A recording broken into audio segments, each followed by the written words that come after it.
I was lying in bed, scrolling through my phone. It was one of those nights where I couldn't sleep, and I was just aimlessly browsing. After clicking on a few random links, I found myself watching, well, let's just say it wasn't exactly something I'd want anyone else to see. Before I knew it, I had turned up the volume a little, getting lost in what was on the screen. Suddenly, I sensed something. That strange feeling when you know you're not alone. I glanced up, and there he was, my dad, standing in the doorway, staring at me with a look that was equal parts surprise and horror. We locked eyes for what felt like an eternity. I scrambled to hit the pause button, fumbling with my phone, my face burning red. My mind was racing, but my mouth couldn't form a single word. It was like all the explanations I could think of just disappeared. After a long, awkward silence, my dad finally spoke.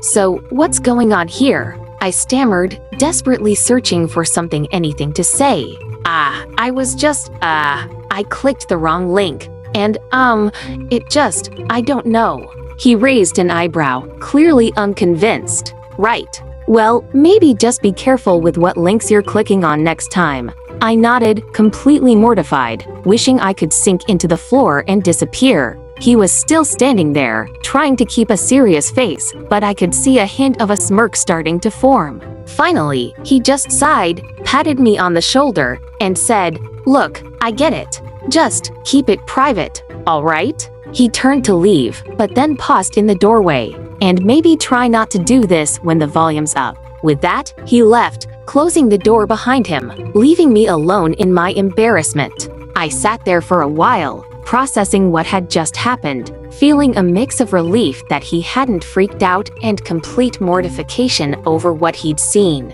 After a few minutes, I realized it could have been worse. Sure, it was awkward, but at least he didn't make a big deal out of it. I still cringe just thinking about it, but maybe, just maybe, I'd laugh about it someday. But that day was definitely not today.